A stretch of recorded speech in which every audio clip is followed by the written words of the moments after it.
you can get people to fight over anything. One person has an opinion, second person has a differing opinion, and then everybody who is around the camp of this guy, that guy, me, you, the other guy, they'll all team up and they'll take their position. My advice to everybody is to seek it out yourself. Seek out the thing. And a great proverb is what? It's within the heart of the king to search out a man. I want you to stay focused on the catastrophic consequences that you begin to see, not just now, snow in Saudi Arabia, flooding in Saudi Arabia, Australia, all-time heat record broken, fires here, fires there, rifts opening up. By the way, the Martian Great Rift, and that's what's fascinating too, because the Martian Great Rift is phenomenal, and it's bigger than the U.S. And so, bigger than the U.S., forgive me, bigger than the Great Rift Valley in Africa. Now, the United States is going to have some amazing rifts too pretty soon, and it's not just going to be the major Northridge fault line, San Andreas, all of the ones that are well known, especially by the movies that have earthquake themes.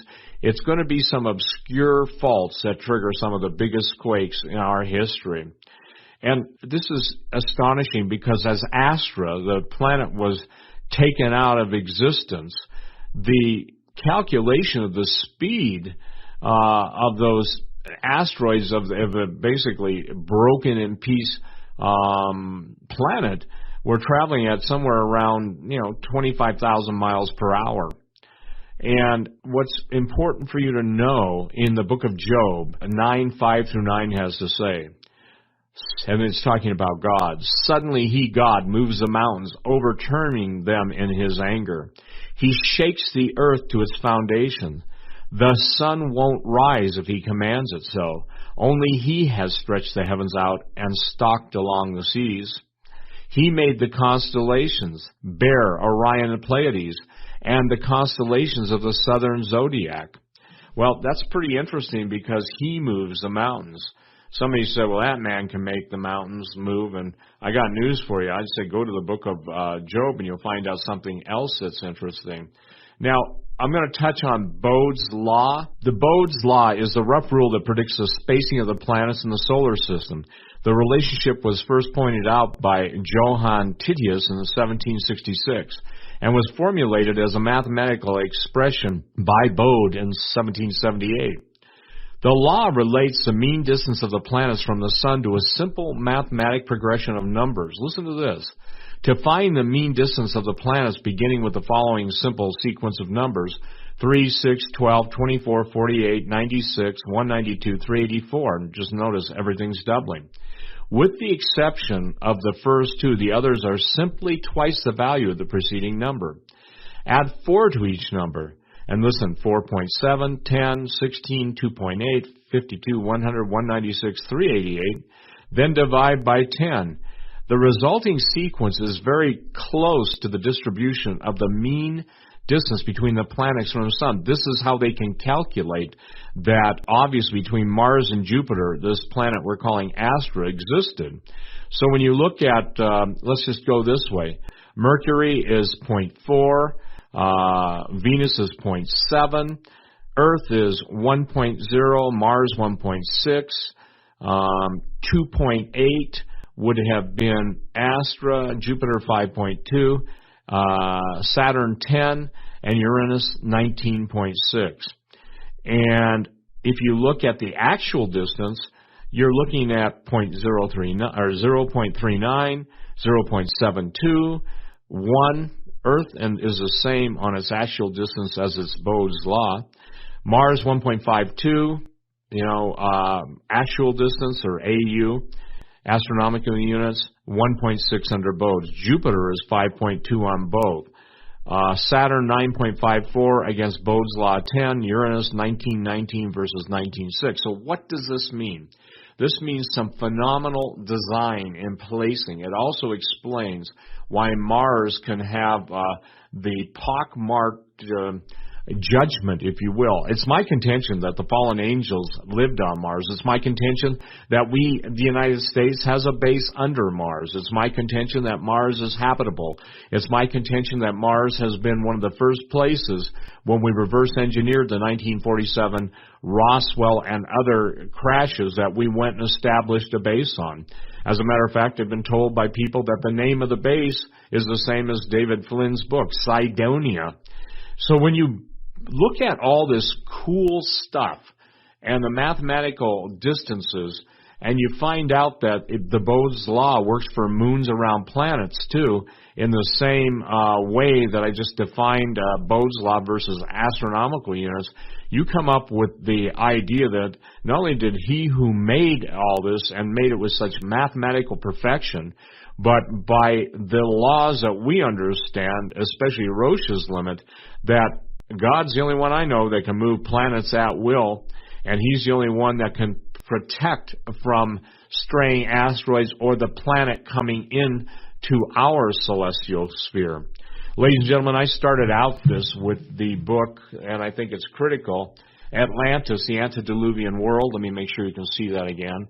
1882 it was posted, and this is one of the original first copies. It's kind of fallen apart. But I would encourage you that as you see James Cameron, The Search for Atlantis on the National Geographic Channel, as you see the work that we're doing in True Legends, the series, the DVD, and I want you to see the DVD. And the third title of our coming True Legends is True Legends, There Were Giants.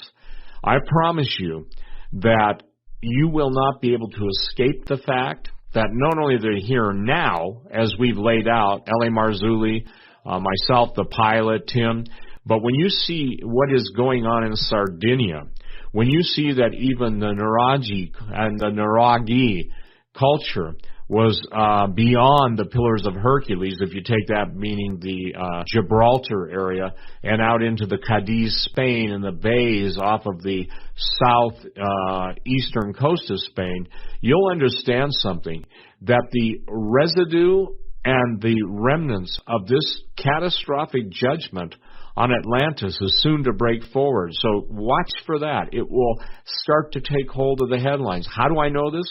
Because I believe by the grace of God, it's going according to the script of when the knowledge brokers have decided to break this little by little to people.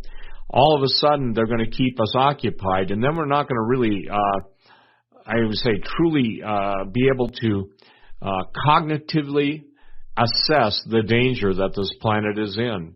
Because it's also amazing to me that when nations and former empires go into the realm of genetic manipulation, that it goes without saying that judgment of Almighty God falls. Now, people that don't believe in God, you can not believe in God, but I will tell you this, it's astonishing that at the exact same time that Sodom and Gomorrah, that Abraham fled historically, that they get destroyed. And the critics you say, that's just a bunch of those crazy Bible believers. But those crazy Bible believers knew one thing, that they knew that God had stated that He would spare it if you could even find but 10 righteous people. Abraham, the great intercessor, and they couldn't find 10 righteous people. The parallels to our time right now, animal, human genetic manipulation. Today, the Chinese have just announced, it was on the front of Matt Drudge, I go there obviously to see the themes that are being presented. They have live DNA that they believe they can clone the woolly mammoths. Well, I'm not worried so much about woolly mammoths. I'm worried about woolly giants that were frozen into the ice and taken, literally sawed out of the ice, that have their genetic material being ready in the lab to be released, and that being inserted into unwitting U.S. soldiers who will then turn into super soldiers, and with the acknowledgement that you can make a perfectly trained killing machine that has no conscience or no morality. Add on if you will, the push for cannibalism. Even some of the robots have been stated that they can run on human cadavers. They'll have like an internal furnace, and they'll generate power out of that. But I'm more concerned about the giants to basically fill in ancient history. When those things come back, everybody looks good. That's less than them in size, and it won't be M&Ms for whatever that stands for. It'll be P&P, people and persons, that are on the menu.